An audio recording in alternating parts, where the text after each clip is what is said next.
ஓம் சாந்தி. அவ்யக்த முரளி 31/12/1986. அவ்யக்த பாப்தாதா, மதுபன். இன்றைய முரளியின் தலைப்பு கடந்த காலம், நிகழ்காலம் மற்றும் எதிர்காலத்தை சிறந்ததாக, அதாவது சிரேஷ்டமாக உருவாக்குவதற்கான விதி. கடந்த காலம், நிகழ்காலம் மற்றும் எதிர்காலத்தை சிரேஷ்டமாக உருவாக்குவதற்கான விதி. இன்று பெரியதிலும் பெரிய தந்தை, அதாவது பிரம்ம பாபா மற்றும் காட் ஃபாதர், அதாவது இறை தந்தை சிவபாபா, தனது மிகவும் இனிமையான, மிகவும் அன்பான குழந்தைகளுக்கு மனதார ஆசீர்வாதங்களினுடைய வாழ்த்துக்களை கொடுத்து கொண்டிருக்கிறாங்க. ஒவ்வொரு செல்லமான குழந்தைகளும் எவ்வளவு சிரேஷ்டமான மகான் ஆத்மாக்களாக இருக்கிறாங்க அப்படின்னு பாப்தாதா தெரிஞ்சிருக்கிறாங்க.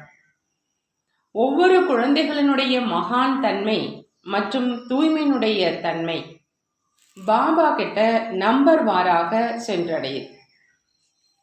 இன்றைய நாளில் அனைவரும் விசேஷமா புது வருடத்தை கொண்டாடுவதற்கான ஊக்கம், உற்சாகத்தோடு வந்திருக்கீங்க. உலகத்துல விளக்குகளையும் மெழுகுவர்த்திகளையும் ஏற்றி கொண்டாடுறாங்க. அவங்க விளக்கேற்றி கொண்டாடுறாங்க. மேலும் பாப்தாதா சுடர்விட்டு எரிந்து கொண்டிருக்கும் தீபங்களின் மூலம் புது வருடத்தை கொண்டாடுறாங்க. அணைந்து போனதை ஏற்றதில்லை, மேலும் ஏற்றிய விளக்குகளை அணைப்பதும் இல்லை.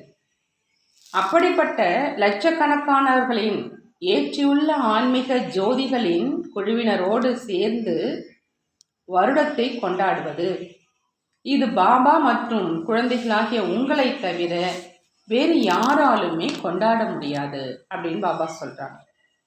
ஒளிரும் வண்ணமயமான தீபங்களின் ஆன்மீக அமைப்பின் காட்சி எவ்வளோ நல்லா இருக்குது.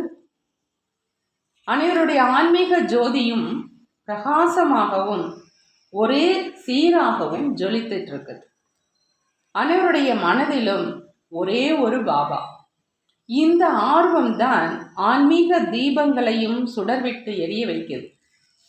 ஒரே உலகம், ஒரே எண்ணம், ஒரே ரசனையினுடைய மனநிலை, இதைத்தான் கொண்டாட வேண்டும். பாபா எதை கொண்டாடணும் சொல்றாங்க?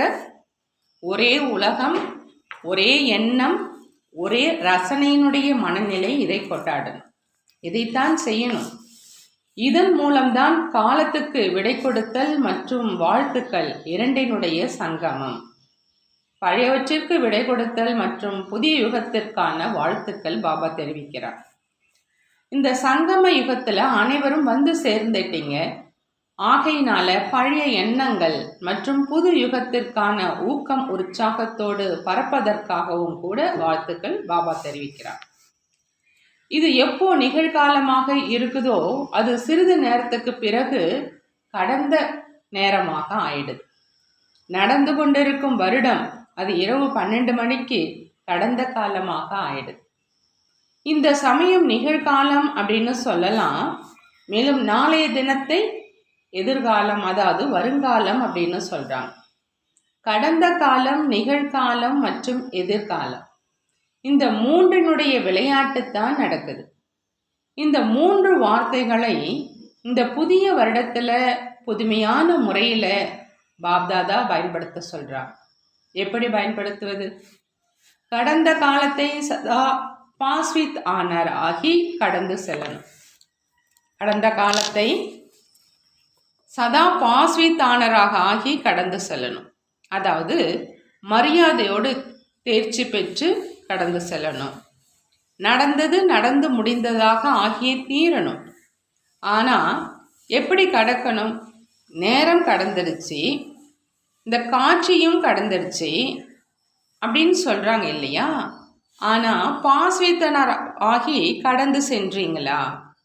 நடந்து முடிந்ததை கடந்துட்டோம். ஆனால் கடந்த காலத்தை நினைவில் கொண்டு வரும் பொழுது ஆஹா ஆகாங்கிற வார்த்தை இதயத்திலிருந்து வெளிவர்ற மாதிரி சிரேஷ்டமான விதியோடு கடந்து சென்றீங்களா? கடந்த காலத்தை நினைவில் கொண்டு வரும் பொழுது ஆஹா ஆஹாங்கிற வார்த்தை இதயத்திலிருந்து வெளிவர்ற மாதிரி சிரேஷ்ட விதியோடு கடந்து சென்றீங்களா? உங்களுடைய கடந்த காலத்திலிருந்து மற்றவங்க அனுபவ பாடம் கற்றுக்கொள்கிற மாதிரி கடந்து வந்தீங்களா? உங்களுடைய கடந்த காலத்திலிருந்து மற்றவங்க அனுபவ பாடம் கற்றுக்கொள்கிற மாதிரி கடந்து வந்தீங்களான்னு பாபா கேட்குறாங்க. உங்களுடைய கடந்த காலம் நினைவு சொரூபமாக ஆகுது. கீர்த்தனைகளை, அதாவது புகழாக பாடிக்கொண்டிருக்கீங்க. பக்தி மார்க்கத்தில் உங்களுடைய செயலினுடைய புகழைத்தான் பாடுறாங்க. உங்களுடைய செயலின் புகழின் மூலம் அநேக ஆத்மாக்களுக்கு இப்போ கூட உடல் நிர்வாகம் செய்து கொண்டு இருக்கிறாங்க. இந்த புது வருடத்தில் ஒவ்வொரு முடிந்து போன எண்ணங்கள் மற்றும் நேரத்தை கூட சிரேஷ்ட முறையில் கடக்கணும். புரிந்ததா? என்ன செய்ய வேண்டும் அப்படின்னு பாப்தாதா கேட்குறாங்க. இப்போ தற்சமயத்துக்கு வாங்க. ஒவ்வொரு நொடி மற்றும் எண்ணத்தின் மூலம் விசேஷ ஆத்மாக்களாகிய உங்களின் மூலமா உலகத்தில் யாருக்காவது வெகுமதி கிடைக்கணும், அந்த மாதிரி நிகழ்காலத்தை நடைமுறையில் கொண்டு வாங்க. அனைத்தையும் விட அதிகமான குஷி எந்த சமயத்தில் கிடைக்குது? யாரிடமிருந்தாவது ஏதாவது பரிசு கிடைக்கும்போது, எப்படிப்பட்ட அசாந்தியில் இருந்தாலும், துக்கத்தில் இருந்தாலும், குழப்பத்தில் இருக்கிறாங்க அப்படின்னாலும் கூட, யாராவது ஏதாவது அன்பு பரிசு கொடுக்குறாங்க அப்படின்னா அந்த நிமிடம் குஷியினுடைய அலை வருது இல்லையா? வெளி தோற்றத்துக்காக அன்பளிப்பு கொடுப்பது கிடையாது. மனதார அன்பளிப்பு கொடுக்கும் பொழுது அனைவரும் அன்பளிப்பை எப்பொழுதுமே அன்பின் அடையாளமாக நினைக்கிறார்.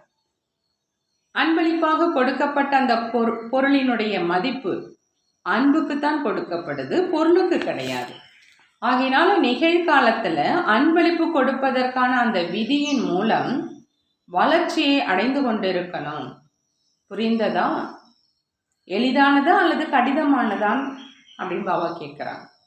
பொக்கிஷம் நிறைந்திருக்குதா அல்லது வெகுமதி கொடுக்க கொடுக்க பொக்கிஷம் குறைந்து விடுமா? என்ன பொக்கிஷம் சேமிப்பு ஆகுதா? ஒரு நிமிடத்தினுடைய அன்பான பார்வை, அன்பான உதவி, அன்பான பாவனை, இனிமையான வார்த்தை, மனதினுடைய உயர்ந்த எண்ணத்தினுடைய உதவி, இதுதான் வெகுமதி. ஒரு நிமிடத்தின் அன்பான பார்வை, அன்பான உதவி, அன்பான பாவனை, அதாவது அன்பான உணர்வு, இனிமையான வார்த்தை, மனதினுடைய உயர்ந்த எண்ணத்தினுடைய உதவி, இதுதான் வெகுமதி. இது அதிகமாகவே இருக்குது இல்லையா? தற்சமயத்தில் பிராமண ஆத்மாக்களாகிய உங்களுக்குள்ள, உங்களுடைய பக்தர்களாக இருந்தாலும், உங்களுடைய சம்பந்தத்தின் மூலமா தொடர்புல வரக்கூடிய ஆத்மாக்களாக இருந்தாலும், குழப்பத்தில் இருக்கிற ஆத்மாக்களாக இருந்தாலும், அனைவருக்கும் இந்த அன்பளிப்பினுடைய அவசியம் இருக்குதுன்னு பாபா சொல்றாங்க. மற்ற வெகுமதிகள் கிடையாது, இந்த பொக்கிஷங்களினுடைய ஸ்டாக் இருக்குது இல்லையா? ஆகையினால ஒவ்வொரு நிகழ்கால நொடியிலும் வள்ளலாகி நிகழ்காலத்தை கடந்த காலத்துல மாற்றணும், அதாவது சரித்திரமாக மாற்றணும். ஆகையினால் அனைத்து ஆத்மாக்களும் மனதின் மூலம் உங்களினுடைய புகழை பாடிக்கொண்டிருக்கிறாங்க இல்லையா? நல்லது. எதிர்காலத்தில் என்ன செய்வீங்க? பாபா இதுவரைக்கும் நிகழ்காலத்தை பற்றி சொன்னாங்க, இப்போ எதிர்காலம் பற்றி சொல்கிறாங்க. எதிர்காலம் என்ன ஆகும் அப்படின்னு அனைவரும் உங்களிடம் கேட்குறாங்க. எதிர்காலத்தை தனது தோற்றத்தின் மூலம் வெளிப்படுத்துங்கன்னு பாபா சொல்கிறாங்க. எதிர்காலத்தை தன்னுடைய தோற்றத்தின் மூலம் வெளிப்படுத்துங்க. உங்களுடைய தோற்றம்தான் எதிர்காலத்தை வெளிப்படுத்தும். எதிர்காலம் என்ன ஆகுமோ, எதிர்கால காட்சி எப்படி இருக்குமோ, எதிர்காலத்தினுடைய புன்னகை என்ன ஆகுமோ, எதிர்கால சம்பந்தம் என்ன ஆகுமோ, எதிர்கால வாழ்க்கை என்ன ஆகுமோ, தனது தோற்றத்தின் மூலம் இந்த அனைத்து விஷயங்களையும், அதாவது இந்த அனைத்து கேள்விகளையும் சாட்சாத்காரம் செய்ய வைக்கணும். எதிர்கால உலகத்தை பார்வையின் மூலம் தெளிவுபடுத்துங்க. என்ன ஆகுமோ இந்த கேள்வி முடிஞ்சிடணும். அப்படித்தான் இருக்கும் என்று மாறிடணும். எப்படி என்பதற்கு பதிலா இப்படித்தான் அப்படின்னு மாற்றணும். எதிர்காலம் என்றாலே தேவதை ஆவது. எதிர்காலம் என்றாலே தேவதை ஆவது. தேவதையினுடைய சமஸ்காரம் அப்படின்னா வள்ளல் தன்மையினுடைய சமஸ்காரம். தேவதையினுடைய சமஸ்காரம் என்றாலே கிரீடம், சிம்மாசனதாரி ஆவதற்கான சமஸ்காரம். யார் உங்களை பார்த்தாலும் அவங்களுக்கு உங்களினுடைய கிரீடம் மற்றும் சிம்மாசனம் அனுபவம் ஆகணும். எப்படிப்பட்ட கிரீடம்? சதா லைட்டாக, அதாவது லேசாக இருப்பதற்கான லைட்டின் கிரீடம், அதாவது ஒளியின் கிரீடம். எப்படிப்பட்ட கிரீடம்? லேசாக ஒளியாக இருப்பதற்கான கிரீடம். மேலும் சதா உங்களின் கர்மத்தின் மூலமா, வார்த்தையின் மூலமா ஆன்மீக நஷா மற்றும் கவலையற்ற தன்மையினுடைய மனநிலை அனுபவம் ஆகணும். உங்களுடைய கர்மத்தின் மூலம், வார்த்தையின் மூலம் ஆன்மீக நஷா மற்றும் கவலையற்ற தன்மையினுடைய மனநிலை அனுபவம் ஆகணும். சிம்மாசனதாரியினுடைய அடையாளம் என்ன? கவலையற்ற தன்மை மற்றும் குஷியில் இருப்பது. சிம்மாசனதாரியினுடைய அடையாளம் கவலையற்ற தன்மை மற்றும் குஷியில் இருப்பது. நிச்சயிக்கப்பட்ட வெற்றியினுடைய நஷா மற்றும் கவலையற்ற மனநிலை. இதுதான் பாபாவினுடைய இதய சிம்மாசனதாரியினுடைய அடையாளம். யார் வந்தாலும் அவங்க இந்த சிம்மாசனம் மற்றும் கிரீடதாரி மனநிலையினுடைய அனுபவம் செய்யணும். இதுதான் தோற்றத்தின் மூலம் எதிர்காலத்தை வெளிப்படுத்துவது. தோற்றத்தின் மூலம் எதிர்காலத்தை வெளிப்படுத்துவதுன்னா பாபா என்ன சொல்றாங்க? யார் வந்தாலும் அவங்க இந்த சிம்மாசனம் மற்றும் கிரீடதாரி மனநிலையினுடைய அனுபவம் செய்யணும். புது வருடத்தை கொண்டாடுவது அப்படின்னா இப்படி ஆகிறது தான் புது வருடத்தை கொண்டாடுவது. புரிந்ததா அப்படின்னு பாபா கேட்குறார். புது வருடத்தில் என்ன செய்யணும்? 3 வார்த்தைகளின் மூலம் மாஸ்டர் திருமூர்த்தி, மாஸ்டர் திரிகாலதரிசி மற்றும் திரிலோகநாத் ஆவது. 3. இப்போ இந்த புது வருடத்தில் என்ன ஆகணும்? 3 வார்த்தைகள் மூலம் மாஸ்டர் திருமூர்த்தி, மாஸ்டர் திரிகாலதரிசி மற்றும் திரிலோகநாத். அதாவது மாஸ்டர் திருமூர்த்தி, அடுத்ததாக மாஸ்டர் முக்காலத்தையும் அறிந்தவர் மற்றும் 3 உலகத்தினுடைய தலைவனாக ஆவது. இப்போ என்ன செய்யணும் அப்படின்னு அனைவரும் யோசிக்கணும். ஒவ்வொரு அடியிலும், அதாவது நினைவின் மூலம் சேவையின் ஒவ்வொரு அடியிலும் இந்த 3 விதமான விதியின் மூலம் வெற்றி அடைந்து கொண்டே இருக்கணும். எந்த விதி? மாஸ்டர் திருமூர்த்தி, மாஸ்டர் திரிகாலதரிசி மற்றும் திரிலோகநாத். அப்போ சேவையில் ஒவ்வொரு அடியிலும் இந்த 3 விதமான விதியின் மூலம் வெற்றி அடைந்து கொண்டே இருக்க வேண்டும். புது வருடத்தினுடைய ஊக்கம் உற்சாகம் மிகுதியாக இருக்குது இல்லையா? இரட்டை வெளிநாட்டினருக்கு கூட இரட்டை ஊக்கம் இருக்குது. புது வருடத்தை கொண்டாடுவதில் எத்தனை சாதனங்களை தன்னுடையதாக ஆக்கியிருக்கீங்க. உலகத்தினரோ அழியக்கூடிய சாதனங்களை தன்னுடையதாக ஆக்கியிருக்கிறார். மேலும் குறுகிய காலத்தின் பொழுதுபோக்காக இருக்குது. அப்பொழுதே ஏற்றி அப்பொழுதே அணைத்துடுறாங்க. ஆனால் பாப்தாதா அழிவற்ற விதியின் மூலம் அழிவற்ற வெற்றியை கொண்டாடக்கூடிய குழந்தைகளோடு கொண்டாடிட்டு இருக்கிறாங்க. உலகத்தில் இருக்கிறவங்க குறுகிய காலத்தினுடைய பொழுதுபோக்கு சாதனங்களை யூஸ் பண்ணுறாங்க. அப்பொழுதே ஏற்றி அப்பொழுதே அணைச்சிடுறாங்க. ஆனால் பாப்தாதா அழிவற்ற விதியின் மூலம் அழிவற்ற வெற்றி அடையக்கூடிய குழந்தைகளோடு கொண்டாடிட்டு இருக்கிறாங்க. நீங்கள் கூட என்ன செய்வீங்க? கேக் வெட்டுவீங்க, மெழுகுவர்த்தி ஏற்றுவீங்க, பாடல் பாடுவீங்க, கை தட்டுவீங்க. இதை கூட நன்றாக செய்யுங்க. ஆனால் பாப்தாதா எப்பொழுதுமே அழிவற்ற குழந்தைகளுக்கு அழிவற்ற வாழ்த்துக்களை கொடுக்கிறாங்க. மேலும் அழிவற்றவர் ஆவதற்கான விதியை சொல்றாங்க. சாகார உலகத்துல அவங்க கொண்டாடுவதை பாப்தாதா கூட பார்த்து குஷி அடைகிறாங்க. ஏன்னா முழு குடும்பமே கிரீடதாரி சிம்மாசனதாரியாக இருக்கிறாங்க. மேலும் இத்தனை லட்சக்கணக்கானவங்க ஒரு குடும்பமாக இருக்கிறாங்க. இப்படிப்பட்ட குடும்பம் முழு கல்பத்திலும் ஒரு முறைதான் கிடைக்குது. அப்படிப்பட்ட அழகான குடும்பமாக இருக்குது. ஆகினால நன்றாக நாட்டியம் ஆடுங்க, சாப்பிடுங்க, இனிப்பு உண்ணுங்க. பாபா குழந்தைகளை பார்த்து உணர்வுகளை ஏற்று குஷி அடைகிறாங்க. அனைவரும் என்ன பாடலை மனதில் பாடிக்கிட்டு இருக்கீங்க? குஷியினுடைய பாடலை பாடிட்டு இருக்கீங்க இல்லையா? சதா ஆஹா ஆஹா அப்படிங்கிற அந்த பாடலை பாடுறீங்க. ஆஹா பாபா, ஆஹா அதிர்ஷ்டம், ஆஹா எனது இனிமையான குடும்பம், ஆஹா சிரேஷ்ட சங்கமயுகத்தின் மங்களகரமான நேரம். ஒவ்வொரு காரியமும் ஆஹா ஆஹா அப்படின்னு இருக்கு. ஆஹா பாபா, ஆஹா அதிர்ஷ்டம், ஆஹா இனிமையான குடும்பம், ஆஹா சிரேஷ்ட சங்கமயுகத்தின் மங்களகரமான நேரம். ஒவ்வொரு காரியமும் ஆஹா ஆஹா என்று இருக்கு. ஆஹா ஆஹா என்ற பாடலை பாடிக்கொண்டிருங்க. பாப்தாதா இன்று புன்முறுவல் செஞ்சிட்டு இருக்கிறார். பல குழந்தைகள் ஆஹா அப்படிங்கிற அந்த பாடலோடு கூடவே மற்ற பாடலையும் பாடிட்டு இருக்கிறாங்க. அது என்னன்னு தெரியுமா? இந்த வருடம் இந்த 2 வார்த்தைகளின் பாடலை பாட வேண்டாம். இந்த 2 வார்த்தைகள் என்ன? ஏன் மற்றும் நான் அப்படின்னு சொல்வதன் மூலமா பாப்தாதா குழந்தைகளை டிவியில் பார்க்குறாங்க. குழந்தைகள் ஆகா ஆகாவுக்கு பதிலாக ஏன் ஏன் அப்படின்னு கேட்குறாங்க. எனவே நான் என்பதற்கு பதிலாக ஆகா ஆகா அப்படின்னு சொல்லணும். மற்றும் ஏன் என்பதற்கு பதிலாக ஆகா ஆகா அப்படின்னு சொல்லணும். மற்றும் நான் என்பதற்கு பதிலாக பாபா பாபா அப்படின்னு சொல்லணும். புரிந்ததா அப்படின்னு பாபா கேட்குறாங்க.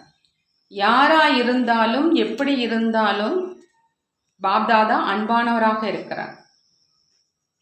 அதனால அனைவரும் அன்போடு சந்திப்பதற்காக ஓடி வராங்க. அமிர்த வேளையில் அனைத்து குழந்தைகளுக்கும் அன்பான பாபா, இனிமையான பாபா அப்படிங்கிற அந்த பாடலைத்தான் பாடுறாங்க. மற்றும் பாப்தாதாவும் கூட பதிலுக்கு அன்பான குழந்தைகளே அன்பான குழந்தைகளேங்கிற பாடலை பாடுறாங்க. நல்லது. எப்படி இருந்தாலும் இந்த புது வருடத்தில் விடுபட்டவராகவும் அன்பானவராகவும் இருப்பதற்கான பாடமாக இருக்குது. ஆனாலும் கூட குழந்தைகளின் அன்பின் அழைப்புக்கு பாப்தாதா கூட தனிப்பட்ட உலகத்திலிருந்து அன்பான உலகத்தில் கொண்டு வருது. ஆகார உலகத்தின் சட்டத்தில் இந்த அனைத்தையும் பார்ப்பதற்கான அவசியம் கிடையாது. சூட்சம உலகத்தில் சந்திப்பதற்கான சட்ட முறையில் ஒரே சமயத்தில் அநேக எல்லைக்கு அப்பாற்பட்ட குழந்தைகளை சந்திப்பதற்கான அனுபவத்தை செய்ய வைக்கிறார். சாகார உலகத்தின் நியமத்தில் எப்படி இருந்தாலும் எல்லைக்குட்பட்ட நிலையில் வர வேண்டி இருக்குது. குழந்தைகளுக்கு முரளியும் திருஷ்டியும் தானே வேணும். முரளியில் கூட சந்திக்க செய்கிறோம். தனிப்பட்ட முறையில் பேசினாலும் குழுவுக்கு பேசினாலும் பேசுகிறார் அப்படின்னாலே அதே விஷயம்தான். குழுவில் என்ன பேசுகிறாரோ அதைத்தான் தனிப்பட்ட முறையிலும் பேசுகிறார். ஆனாலும் கூட பார்க்க போனால் முதல் வாய்ப்பு இரட்டை வெளிநாட்டினருக்குத்தான் கிடைக்குது. பாரதத்தை சேர்ந்த குழந்தைகள் ஜனவரி 18ஆம் தேதி எதிர்பார்க்கப்பட்டு கொண்டு இருக்குது. மற்றும் நீங்கள் அனைவரும் முதல் வாய்ப்பு பெற்றுட்டீங்க. நல்லது. 35-36 நாடுகள்லேருந்து வந்திருக்கீங்க. இது கூட 36 வகையான உணவு வகைகளாக மாறிவிட்டது. 36க்கும் புகழ் இருக்குது இல்லையா? 36 வகைகள் ஆகிவிட்டது. 35-36 நாடுகள்லேருந்து வந்திருக்கீங்க. இது கூட 36 வகையான உணவு வகைகளாக மாறிவிட்டது. 36க்கும் புகழ் இருக்கிறது. 36 வகைகள் ஆகிவிட்டது. பாப்தாதா அனைத்து குழந்தைகளுடைய சேவையில் ஊக்கம் உற்சாகத்தை பார்த்து குஷி அடைகிறாங்க. யாரெல்லாம் உடல் மனம் பொருள் சமயம் அன்பு மற்றும் தைரியத்தோடு அனைத்தையும் சேவையில் ஈடுபடுத்துகிறாங்களோ அவங்களுக்கு பாப்தாதா பல மடங்கு வாழ்த்துக்களை தெரிவித்து கொண்டிருக்கிறாங்க. இந்த சமயத்தில் அருகாமையில் இருந்தாலும் சூட்சமத்தில் அருகாமையில் இருந்தாலும் கூட பாப்தாதா அனைத்து குழந்தைகளும் சேவையில் அன்பில் மூழ்கி இருப்பதற்கான வாழ்த்துக்களை கொடுத்துட்ருக்குறாங்க. உதவியாளராக ஆகிட்டீங்க, மற்றவர்களையும் உதவியாளராக மாற்றுங்க. ஆகையினால சகயோகி ஆவதற்கும் சகயோகி ஆக்குவதற்கும் கூட இரட்டை வாழ்த்துக்கள் பாப்தாதா கொடுக்குறாங்க. பல குழந்தைகளினுடைய சேவையில் ஊக்கம் உற்சாகத்தினுடைய செய்தி மற்றும் கூடவே புது வருடத்தினுடைய ஊக்கம் உற்சாகத்தினுடைய வாழ்த்து மடலின் மாலை பாப்தாதாவினுடைய கழுத்தில் சுழன்று கொண்டே இருக்குது. யாரெல்லாம் வாழ்த்து மடல் அனுப்பியிருக்கிறாங்களோ, பாப்தாதா மடலுக்கு பதிலாக மரியாதை மற்றும் அன்பு இரண்டையும் தராங்க. விஷயங்களை கேட்டு கேட்டு மகிழ்ச்சி அடைகிறாங்க. மறைமுகமாக சேவை செஞ்சிருந்தாலும் வெளிப்படையாக சேவை செஞ்சிருந்தாலும், ஆனால் பாபாவை வெளிப்படுத்துவதற்கான சேவையில சதா வெற்றியே தான் இருக்குது. அன்பினுடைய சேவையின் விளைவு சகயோகி ஆத்மாக்கள் ஆவது மற்றும் பாபாவின் காரியத்தில் அருகாமையில் வருவது. இதுதான் வெற்றியினுடைய அடையாளம். சகயோகியாக இருக்கிறவங்க இன்று சகயோகியாக இருப்பாங்க, ஆனால் நாளை யோகியாக கூட ஆயிடுவாங்க. எனவே சகயோகி ஆவதற்கான விசேஷமான சேவையில் நாலா பக்கங்களும் உள்ள அனைவருக்காகவும் பாப்தாதா அழிவற்ற வெற்றி சொரூபமாகுங்கிற வரதானம் கொடுக்குறாங்க.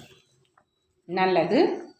உங்களுடைய பிரஜைகள், உதவியாளர்கள், உறவினர்களினுடைய வளர்ச்சியை அடைகிறாங்க அப்படின்னா வளர்ச்சிக்கான விதிகள் கூட மாறணும். குஷியாக இருக்கீங்க இல்லையா? நன்றாக வளர்ச்சி அடையுங்க. நல்லது.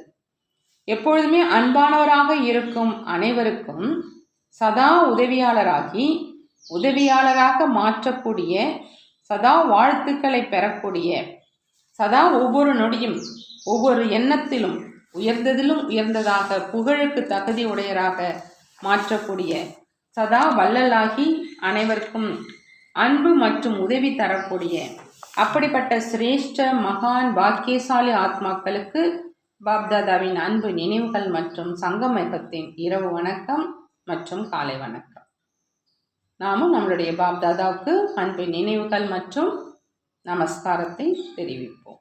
வெளிநாட்டு சேவையில் பொறுப்பில் இருக்கும் டீச்சர்களுக்காக பாப்தாதா சொல்வது, நிமித்தமாக உள்ள சேவாதாரி குழந்தைகளுக்கு பாப்தாதா சதா சமான் பவ அப்படிங்கிற வரதானத்தின் மூலமாக முன்னேற்றி கொண்டிருக்கிறாங்க.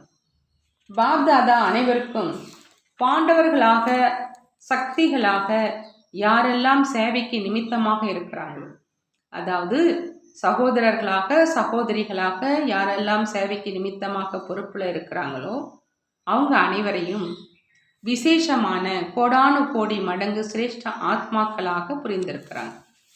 சேவையின் வெளிப்படையான பலன் குஷி மற்றும் சக்தி. இந்த விசேஷமான அனுபவத்தை செய்து கொண்டுதான் இருக்கீங்க. இப்போ எந்த அளவு தன்னை சக்திசாலியாக லைட் ஹவுஸ் மைட் ஹவுஸ் ஆகி சேவை செய்வீங்களோ, அதாவது கலங்கரை விளக்காக ஆகி சேவை செய்வீங்களோ, அந்த அளவு விரைவாக நாலா பக்கமும் மேலும் பாபாவினுடைய பிரத்யட்சத்தாவினுடைய கொடி பறக்கும். ஒவ்வொருவரும் பொறுப்பான சேவாதாரிகளும் விசேஷமாக சேவையின் வெற்றிக்காக 2 விஷயங்களை கவனத்தில் வைக்கணும். முதலாவது விஷயம், சமஸ்காரங்கள் இணைந்து போவதற்கான ஒற்றுமை. ஒவ்வொரு இடத்திலும் இந்த விசேஷ தன்மை தென்படும். 2வது, சதா ஒவ்வொரு பொறுப்பான சேவாதாரிகளும் முதல்ல தனக்கு இந்த 2 சான்றிதழ் தரணும். ஒன்று ஒற்றுமை, மற்றொன்று திருப்தி. சமஸ்காரம் விதவிதமாக இருக்கும், மேலும் இருக்கத்தான் செய்யும். ஆனாலும் கூட சமஸ்காரங்கள் மோதல் வருவது அல்லது ஒதுங்கி சென்று தன்னை பாதுகாப்பாக வைத்துக் கொள்வது, இது தன்னுடைய கையில் தான் இருக்கிறது.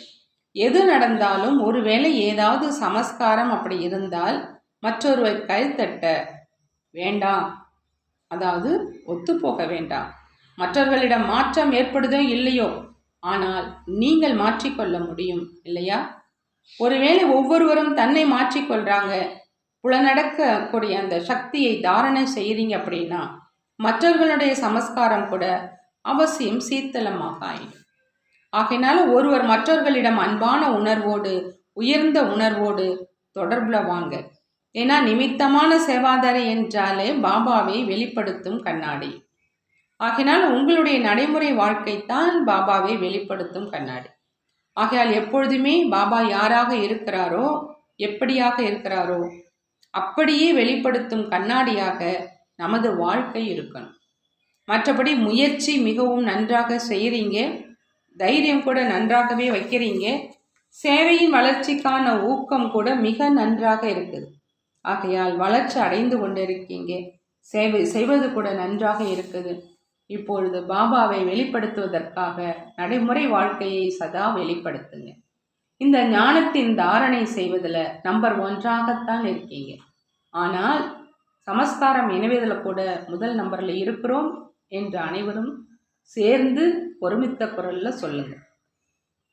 இந்தியாவினுடைய டீச்சர்கள் வேறு, வெளிநாட்டை சேர்ந்த டீச்சர்கள் வேறு என்பது கிடையாது. அனைவருமே ஒன்றுதான். இவர்களும் வெளிநாட்டை சேர்ந்தவங்க, சேவைக்காக நிமித்தமாக இருக்கிறாங்க. ஸ்தாபனையினுடைய காரியத்தில் உதவியாளராக ஆகியிருக்கிறாங்க. மேலும் இப்பொழுது கூட சகயோகம் கொடுத்து கொண்டு இருக்கிறாங்க. ஆகையால் இயல்பாகவே அனைவரிடத்திலும் விசேஷமான நடிப்பு நடிக்க வேண்டியிருக்கிறது. பாப்தாதாவிடம் நிமித்தமான ஆத்மாக்களுக்குள் வெளிநாட்டை சேர்ந்தவர்கள் வேறு, பாரதத்தை சேர்ந்தவர்கள் வேறு என்று பாகுபாடு கிடையாது. யாருக்கு எந்த சேவையில் விசேஷ தன்மை இருக்குதோ யாராக வேண்டுமானாலும் இருக்கலாம். அங்கே அவர்களுடைய விசேஷ தன்மையினுடைய பயனை பெறணும். மற்றபடி ஒருவர் மற்றவங்களுக்கு மரியாதை தரணும். இதுதான் பிராமண குலத்தின் நியமம். அன்பை பெறணும், மரியாதையை அளிக்கணும். மனிதர்களுடைய விசேஷ தன்மைக்கு மகத்துவம் தரப்படுது இல்லையா? நல்லது. பாபா வரதானம் கொடுக்குறாங்க. ஒவ்வொரு நொடி மற்றும் எண்ணத்தையும் விலைமதிக்க முடியாத முறையில் கடந்து செல்லக்கூடிய விலைமதிக்க முடியாத ரத்தினம் ஆகுக. விலைமதிக்க முடியாத ரத்தினம் ஆகணும் அப்படின்னா பாப்தாதா சொல்றாங்க, ஒவ்வொரு நொடி மற்றும் ஒவ்வொரு எண்ணத்தையும் விலை மதிக்க முடியாத முறையில் கடந்து செல்லணும். சங்கமயுகத்தினுடைய ஒவ்வொரு நொடியும் மிகவும் மதிப்பு வாய்ந்தது. எப்படி 1,00,000 மடங்கு ஆகுதோ அதே மாதிரி ஒரு நொடி கூட வீணாகுது என்றால் 1,00,000 மடங்கு வீணாகி விடுகிறது. ஆகையினால் அந்த அளவு கவனம் வச்சிங்க அப்படின்னா சோம்பேறித்தனம் முடிஞ்சிடும். இப்போ கணக்கு பார்க்க யாரும் கிடையாது. ஆனால் சிறிது காலத்துக்கு அப்புறம் வருத்தப்பட வேண்டியிருக்கும். ஏன்னா இந்த சமயத்திற்கு மிகவும் மதிப்பு இருக்குது. யார் தனது ஒவ்வொரு நொடியையும் ஒவ்வொரு எண்ணத்தையும் மதிப்பு வாய்ந்த முறையில் கடந்து செல்றாங்களோ அவங்க தான் விலை மதிப்பிட முடியாத ரத்தினம். விலை மதிப்பிட முடியாத ரத்தினம்னு பாபா யார சொல்றாங்க?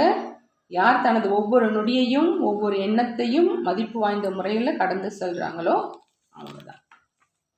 பாபா ஸ்லோகன்ல சொல்றாங்க, யார் சதா யோக யுக்தாக இருக்கிறாங்களோ, அதாவது யோக நிலையில் இருக்கிறாங்களோ அவங்க தான் உதவியினுடைய அனுபவம் செஞ்சு, அதாவது சகயோகத்தினுடைய அனுபவம் செஞ்சு வெற்றியாளராக ஆகிறாங்க. யார் சதா யோக யுக்தாக இருக்கிறாங்களோ அவங்க தான் உதவியினுடைய அனுபவம் செஞ்சு வெற்றியாளராக ஆகிறாங்க. நல்லது. ஓம் சாந்தி. நன்றி பாபா, நன்றி.